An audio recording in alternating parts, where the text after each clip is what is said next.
All right, let's talk about something we all do. We spend ages crafting our exams. But after all that work, how do we actually know if the questions were any good? I mean, really good? Well, today we're going to dive into item analysis. Think of it as a diagnostic toolkit that's going to totally change how you look at your assessments from here on out. You know, this is the question that probably keeps a lot of us up at night, right? The exam's done, the students have turned it in, but now what? How do you get past just a gut feeling and know for sure if it was a fair and effective test? That's exactly what we're here to figure out. So let's get right into it.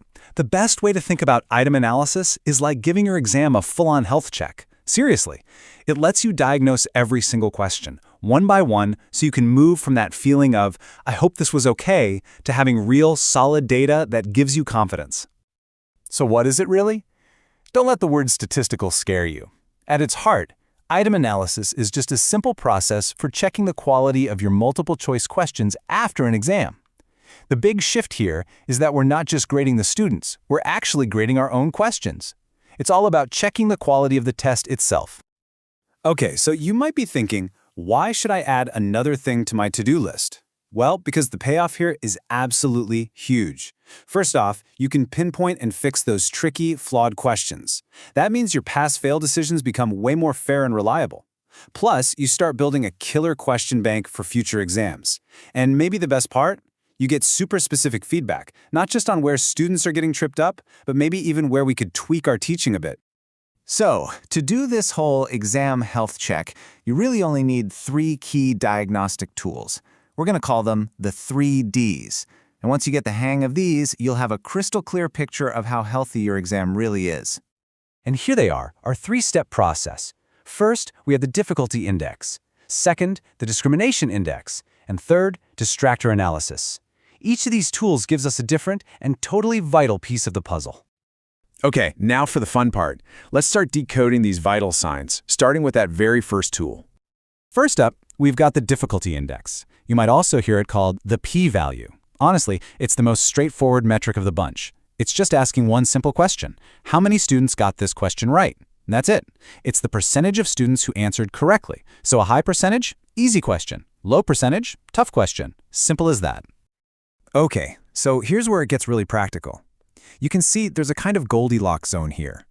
While super easy or super hard questions aren't always bad, the real sweet spot for a solid question is when 30 to 70% of students get it right. But that bottom row, that's your first big clue. If a question drops below 30%, that's a signal to you to go take a closer look.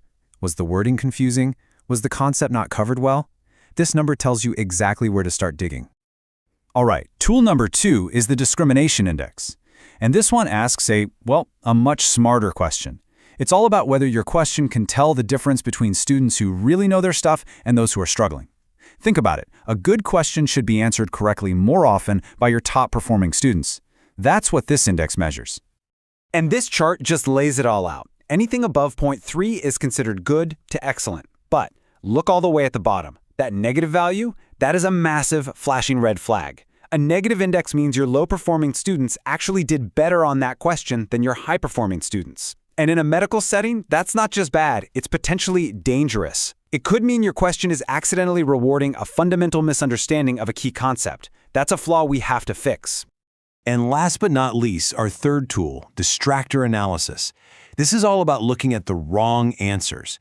You know, a great multiple choice question isn't just about the right answer. It's also about having really good wrong answers, what we call distractors. Their whole job is to be tempting, to be plausible enough to catch the students who don't quite have the concept down pat. And here's a super simple, practical rule of thumb for you. If an incorrect answer choice is so obviously wrong that basically nobody picks it, we're talking fewer than 5% of students, then it's a non-functioning distractor. It's not doing its job. It's just dead weight in your question and it's not really testing anything.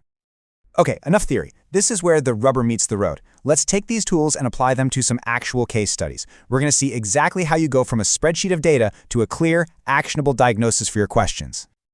Okay, take a look at our first case study. This is what a healthy item looks like. See that difficulty? 0.60. That's right in on sweet spot. The discrimination index is 0.48. That's fantastic. And check out the distractors. Every single one of them attracted at least some students. That's a great sign.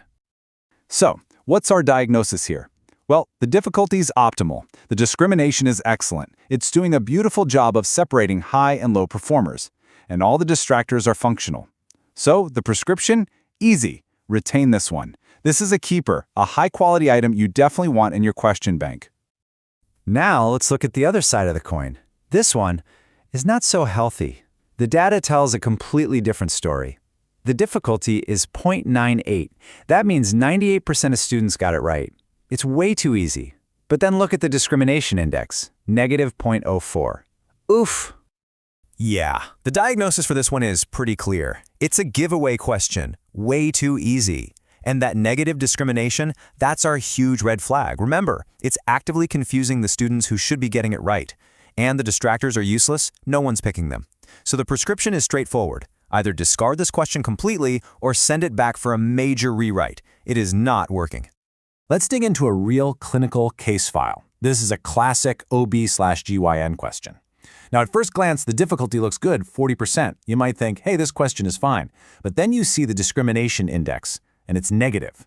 So you have to ask why. Well, when you dig into the data, you find that your high-scoring students were actually choosing option C more often than the correct answer, B. That tells you something is deeply wrong with the question itself. It's misleading the very students that should be rewarding. This one needs to go back to the drawing board immediately. So you can see how this all comes together, right? This isn't just a one-and-done thing after an exam. It's about creating a cycle of constant improvement. Every time you do this, you're building a stronger, healthier, and more reliable item bank for every assessment you give in the future. So if you're going to remember just a few things from our chat today, make it these. First, item analysis looks complicated, but it's actually a pretty simple tool with a massive impact on fairness. Second, this post-exam analysis gives you an exact picture of how your questions performed. And third, if you just stick to using those 3 Ds, difficulty, discrimination, and distractors, you will, over time, build a much stronger, much fairer question bank. And I just want to leave you with this final thought. Nobody writes a perfect question on the first try. That's not the goal. Great assessment, truly great assessment, is all about that process of continuous improvement. It's about being willing to look at the data, diagnose the problems, and make things better. And that's a process that serves all of us. And most importantly, it serves our students.